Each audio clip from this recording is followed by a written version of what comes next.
माँ पीताम्बरा की जय, श्री कृष्ण भगवान की जय।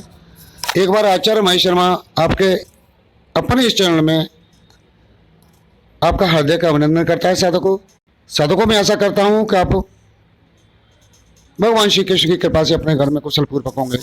साधकों, आज कई दिन बाद वीडियो बनाने का मौका मिला है, तो एक वीडियो साधकों में देता हूं और इस वीडियो के माध्यम से एक बहुत बड़ी जानकारी आपको देना चाह रहा हूं। साधकों, मैंने कुछ दिन पहले दो वीडियो डाले थे, जो दो साधकों ने जिन्न को सिद्ध किया था, और दूसरी जो है एक राहुल जी ने हरभुज जिन्न को सिद्ध किया था।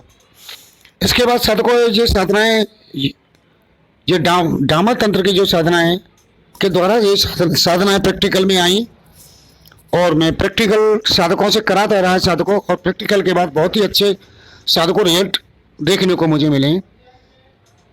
तो जो रिजल्ट आए साधकों, उसमें मैं तुम्हें इस वीडियो के माध्यम से आपके सामने रख रहा हूं। साधकों, एक हमारे बंधु ने, किसी ने मुझे, कोई शर्मा जी थे, उन्होंने मुझे कमेंट करके पूछा था और कुछ कहा भी था, उन्होंने मुझे अभद्र टिप्पणी भी की थी। उन्होंने कहा था कि डाबर तंत्र जो है भगवान शिव द्वारा रचित है, और जितनी में ये जिन्न साधना है, जिन्न जो है मुसलमानी होते हैं, तो ये डाबर तंत्र में मुसलमानी साधना का समावेश कैसे हो गया। तो साधकों, मैं आपको बता दूं कि डाबर तंत्र का जितने भी तंत्र मंत्र हैं सब भगवान शिव के द्वारा ही उद्गत हैं, उनके द्वारा बताए हुए हैं ये सभी साधना मंत्र जो हैं। यहाँ तक जितनी भी और भी 10 महाविद्याओं की उपासनाएं, दुर्गा सप्तशती है, ये सब जो है भगवान शिव द्वारा ही बताई हुई है, तो इसमें तो कोई बात है नहीं। और साधकों, उन्होंने पूछा था कि ये जिन्न जो मुसलमानी होते हैं, तो मैं उनसे पूछना चाहता हूँ, हालांकि मैंने उन्हें जवाब दे दिया था कि जब जिन्न मुसलमानों में जिन्न कहते हैं, तो हिंदुओं में उन्हें को क्या कहते हैं? हिंदुओं में जिन्नों को क्या कहते हैं? भाई, वीर नहीं कह सकते, वीर तो बहुत ऊंची शक्ति आ गई। बेताल भी नहीं कह सकते, चौक बेताल भी बहुत ऊंचे होते हैं जिन्नों से। तो जिन्नों का ये हिंदू ही, जिन्न जो है हिंदू ही, वो अरबी शब्द है। मुसलमानों में पीर कहते हैं इन्हें। और एक बात और बता दूं साधकों कि जब यहाँ मुसलमान आए, तो हमारी संस्कृति और उनकी सभ्यता संस्कृति दोनों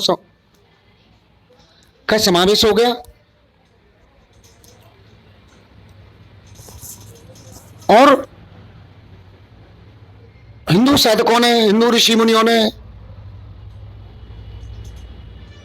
मुसलमानों के समय पे, और मुसलमान उलेमाओं ने, आलिमों ने, दोनों की संस्कृतियों का समावेश कर दिया।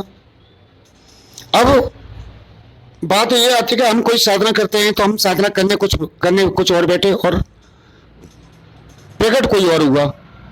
जैसे आपने कभी कभी देखा हुआ, कोई भी वैज्ञानिक किसी और की जो है रिसर्च कर रहा था और कुछ और बन गया।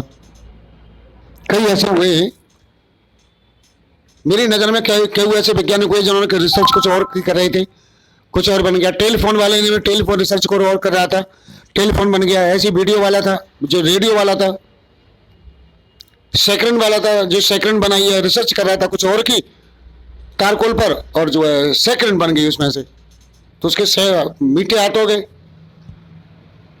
तो ये चीजें साधकों होती हैं, ऐसा कि हम करते कुछ और है और होता कुछ और है। अब आध्यात्मिक जगत की मैं आपको बात करूं, तो मैंने आते 4-5 साल पहले मेवालाल को छिन्नमस्ता देवी के मंत्र से उसे डाकनी सिद्ध कराई थी। तो पहले चरण में जब वो मेवालाल साधना करने बैठा, तो चौथे या 5वें दिन उसे, जिस दिन हवन कर रहा था वो, तो उसके सामने वहां मिर्जापुर का जो किला था, वहां की रानी आ गई। उसकी कई सेवकाएं उसके साथ थी, और रानी उसके साथ बहुत टाइम तक रही। उसने उसे खजाना भी बताया, किले में कहाँ खजाना गड़ा है ये बताया, और वो जो है मुझे कुछ उसमें से देके भी गए थे वो। और दूसरे चरण में जब वो मेवालाल फिर उसकी साधना उसी मंत्र को लेके बैठे, तो फिर जो है शमशान काली प्रकट हो गई।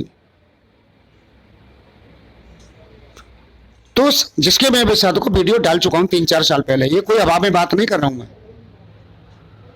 तो साधु को कभी कभी ऐसा होता है कि हम साधना कुछ और कर रहे हैं और हमारे सामने प्रकट कोई और हो जाता है, तो वही जिस विधि के द्वारा वो प्रकट हुई हमारे सामने होता है, जो प्रणाम हमारे सामने आते हैं और जिस विधि के द्वारा आते हैं, गुरु जो कर रहा होता है वो साधक उसी को उसी विधि के द्वारा निरूपित कर देता है उसे, और उसकी एक साधना या सिद्धि बन जाती है, उसकी वो बना देता है। अब मेरे साधकों कई साल पहले कहा साधकों ने कहा कि हम मेवालाल के पास में साधना करना चाहते हैं, लेकिन मेवालाल भाई तुम्हें क्यों बैठा के साधना कराया, तुम 2 पैसा देना नहीं चाह रहे हो, न उसके पास खाना है, खाने को कहां से देगा, रहने को कहां से देगा तुम्हें आदमी। उसी समय की बता रहा हूं। तो मेवालाल ने वो चीजें बंद की, मैंने भी वो चीजें बंद की। साधकों पुरानी बात है, 4-5 साल पुरानी बात है ये। भाई तुम किसी के यहाँ जाओगे तो उसे पैसा दोगे साधना सिद्ध होने के लिए? नहीं दोगे।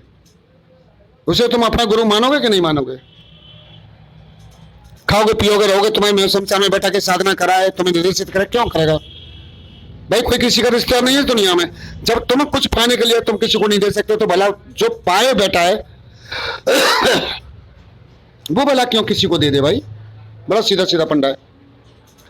तो साधकों बात यह है कि हम जो साधना करते हैं, मान के चलिए तुम कोई साधना कर रहे हो, किसी विधि से कर रहे हो, और तुम कर रहे हो मानिए किसी अप्सरा की साधना कर रही हो, और कोई भी अप्सरा के अलावा कोई और आ जाता है तुम्हारे सामने, तो तुम जो है वही साधना से वरदान ले लेते हो, उससे वरदान मांग लेते हो और उसे अपने साथ रहने के लिए कह देते हो। तो जो जिसकी प्रकट हुआ उसी की साधकों वही साधना हो गई, उसी मंत्र के हो गया, उसी का प्रतिपादन हो गया और वही उसकी विधि हो गई। तो साधकों कुल मिला के मैं कहना चाहता हूं कि जिस विधि से, जिस कर्म के द्वारा, जिस नियम के द्वारा हमें कोई प्राप्ति होती है, वो प्राप्ति का नियम वही बन जाता है।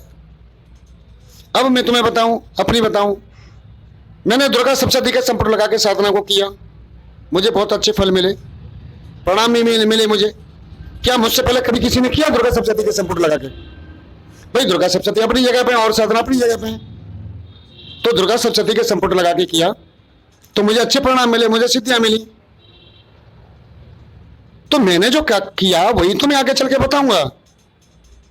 अब कल कोई कह रहा है दुर्गा सप्तशती तो कुछ और है, आप कुछ और बताते हो, तो भैया ये उनके कहने से न सुनने से काम थोड़ी चलता है। जिसने कुछ किया है, किस विधि से किया है, किस मार्ग में चल के किया है, वही बताएगा वो ना। वो तो यह उच्च सिद्धि का प्रतिपादन बन जाता है, नियम बन जाता है कि इस तरह से हम करेंगे तो ये सिद्धि हमें मिल जाएगी।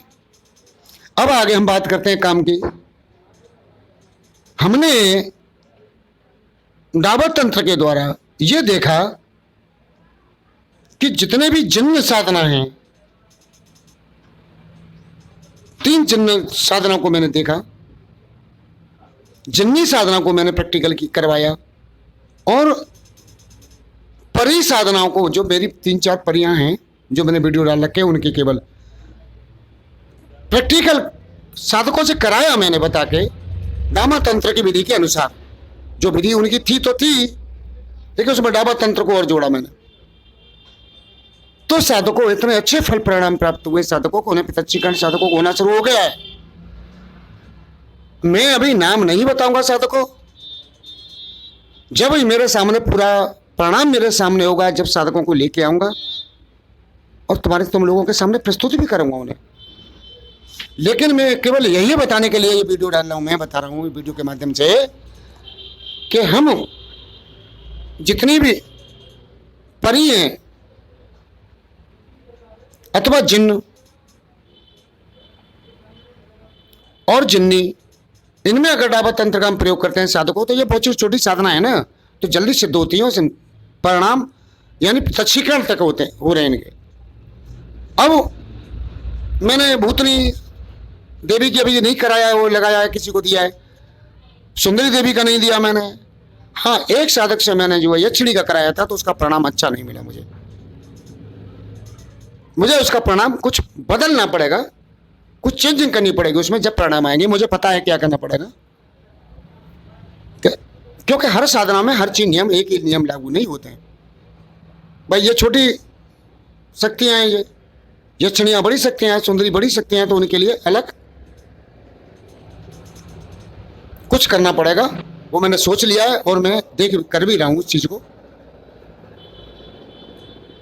तो जिन साधकों ने पहले जो जिन्नी साधना करे लिया मुझसे,